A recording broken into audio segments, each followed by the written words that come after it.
சட்டவிரோதமாக ஆக்கிரமித்து ஒரு சட்டவிரோதமான முறையில் ஒரு விகாரை ஒன்று அமைக்கப்பட்டிருக்கின்ற நிலைமையில் அந்த சட்டவிரோத கட்டிடம் அகற்றப்பட்டு உரிமையாளர்களிடம் கையளிக்கப்பட வேண்டும் என்ற கோரிக்கைகள் வலியுறுத்தி கடந்த 23ஆம் ஆண்டு மே மாதத்திலிருந்து போராட்டங்கள் நடைபெற்று வருகின்றது.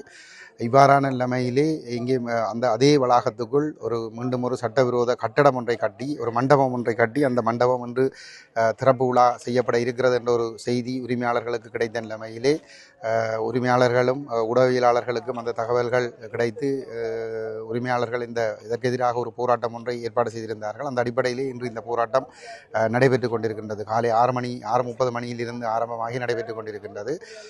இந்த கட்டடம் தொடர்பாக கடந்த 24ஆம் ஆண்டு மே மாதம் 30ஆம் தேதி யாழ்ப்பாணம் ஒருங்கிணைப்பு குழு கூட்டத்திலே நான் அவ்வாறு ஒரு சட்டவிரோத கட்டிடம் மீண்டும் ஒன்று கட்டப்படுகிறது என்ற விடயத்தை நான் சுட்டிக்காட்டி அதை தடுத்து நிறுத்த வேண்டும் என்று கேட்டிருந்தேன். அப்பொழுது பதில் அரசாங்க அதிபராக அந்த மாவட்ட ஒருங்கிணைப்பு குழு கூட்டத்துக்கு செயலாளராக இருந்த பிரதீபன் அவர்கள் சொன்னார், அவ்வாறான கட்டுமானங்கள் எதுவும் இடம்பெறவில்லை என்று சொல்லி. ஆனால் நாங்கள் ஆணித்தரமாக சொன்னோம், இல்லை, அவ்வாறான ஒரு கட்டுமானம் நடைபெற்று கொண்டிருக்கிறது, அதை பார்த்து உடனடியாக நிறுத்த வேண்டும் என்று. தாங்கள் பார்த்து அதை நிறுத்துவதற்கு நடவடிக்கை எடுப்போம் என்று சொல்லி அவர் உறுதியளித்திருந்தார்.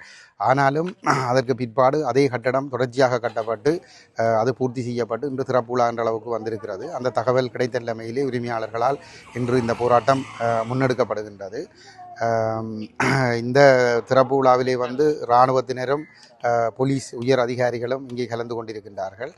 வவுனியா நகரிலிருந்து 18 கிலோமீட்டர் தொலைவில் அமைந்திருக்கின்ற 5 ஏக்கர் 9 பரப்பு நிலப்பரப்பை கொண்ட இந்த மாபெரும் காணி விற்பனைக்குள்ளது. இதிலே அனுரகுமார திசாநாயக்கவினுடைய அரசாங்கம் தாங்கள் இனவாதம் மதவாதம் இல்லாமல் செயல்படுவோம், தமிழ் மக்களுடைய எல்லா உரிமைகளையும் மீட்டு தருவோம் என்று கூறிக்கொண்டிருந்தவர்கள் 20ஆம் தேதி கொழும்பிலே புத்த சாசன அமைச்சர் காணி உரிமையாளர்களை அழைத்து உங்களுக்கு இந்த காணிகள் உங்களுடைய காணிகள் என்று உறுதிப்படுத்தப்பட்டால் உங்களுக்கு மீண்டும் கையளிப்போம் என்று சொல்லி ஒரு உறுதிமொழியை வழங்கியிருந்த நிலையிலே 3வது நாள் இங்கே சட்டவிரோத கட்டிடம் ஒன்று திறக்கப்படுகின்றது. இது அனுர அரசாங்கத்தினுடைய இரட்டை வேடத்தை காட்டுகிறது. அனுரவினுடைய இனவாதத்திற்கும் ராஜபக்ச ரணிலுடைய இனவாதத்திற்கும் இடையில் எந்த வேறுபாடுகளும் இல்லை என்பதனைத்தான் இந்த சம்பவம் காட்டுகின்றது.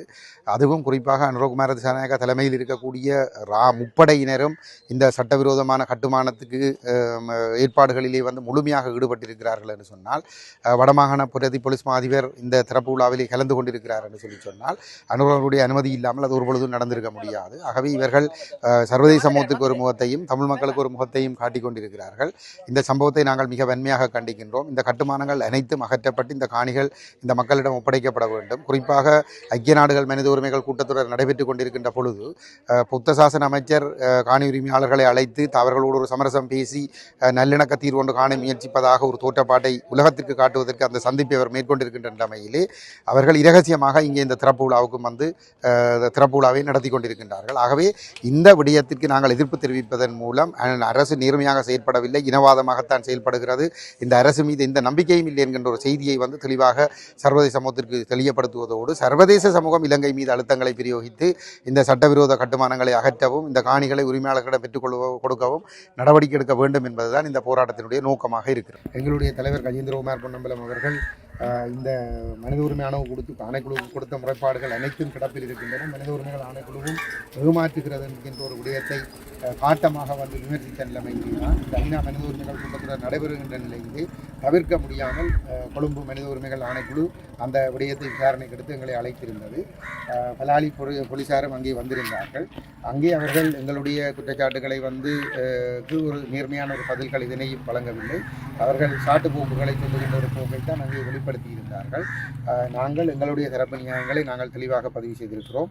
எங்களுடைய மேலும் சாட்சியங்களை சமர்ப்பிப்பதற்காக வருகின்ற மே மாதம் 15ஆம் தேதி எங்களுக்கு திகதி ஒன்று தரப்பட்டிருக்கின்றது. அதிலே நாங்கள் மேலதிக சாட்சிகளை நாங்கள் சமர்ப்பிப்பதற்கு இருக்கின்றோம். சட்டத்திட்டங்களுக்கு அமைவாக நாங்கள் இந்த இடத்திலே இந்த போராட்டத்தில் நாங்கள் ஈடுபட்டு கொண்டிருக்கின்றோம். ஆனால் இந்த இடத்துக்கு வந்த போலீஸார் அந்த போலீஸாருக்கு அப்துல்லா என்ற ஒரு போலீஸ் அதிகாரி தலைமையிலே வந்த குழுவினர் நீதிமன்ற கட்டளை இருக்கிறது என்று பொய்யை கூறி அச்சுறுத்துவதற்கு முயன்றார்கள். அவர் தன்னுடைய கையிலே ஒரு விலங்கையும் கையிலே வைத்து ஆட்டி இங்கே வருகின்ற பொதுமக்களுக்கு ஒரு அச்சத்தை ஏற்படுத்தி இந்த ஆர்ப்பாட்டத்தை கலைப்பதற்கான முயற்சிகளிலே அவர்களுடைய செயற்பாடுகள் இருந்தது.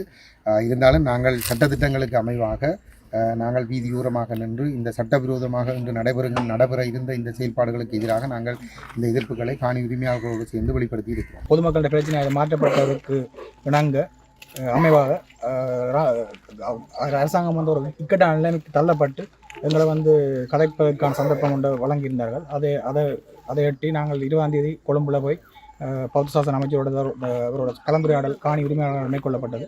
அதில் வந்து அவர் சில விடயங்களை சொன்னார்.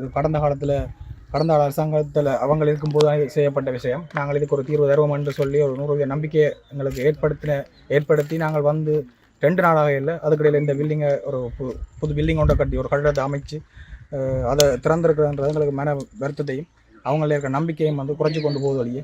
இது வந்து அவங்க எப்படி ஒரு தீர்வு தரப்புறாங்கன்ற ஒரு திட்டத்தை வந்து தெளிவாக இன்னும் இதுவரைக்கும் தெரியாதுன்றது எங்களுக்கு மன வருத்தத்தை ஏற்படுத்தியிருக்காது. அதை நாங்கள் வந்து அவைக்கு சில விஷயம் தெரியாதுன்றதுல நாங்கள் அவைக்குரிய ஆதாரங்களை நாங்கள் கொடுத்துனாங்க.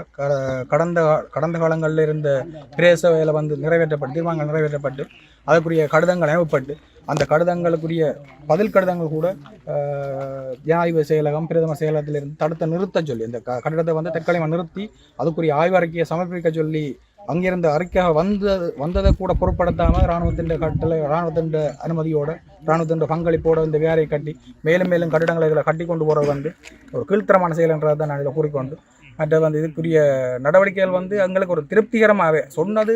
இது வந்து 2-3 மாதங்கள் டைம் தாங்க. நாங்கள் ஆட்சிக்கு வந்து இவ்வளவு காலம் தானே ஆகுது அப்படின்னு சொல்லி மறுபடியும் அந்த ஆட்சிக்கு வந்தது இவ்வளவு காலம் என்று சொல்லிக்கொண்டு இருக்கிற மொழியை இந்த காலத்தில் நிறைவேற்றப்பட வேண்டிய இதுகளை வந்து தவறப்பட்டு கொண்டு அவைகளும் ஒரு இக்கட்டான நிலைக்கு உள்வாங்கப்பட்டு எங்களையும் ஒரு இக்கட்டான நிலைக்கு ஏற்படுத்தியிருக்கோம்ன்றது தான் இது.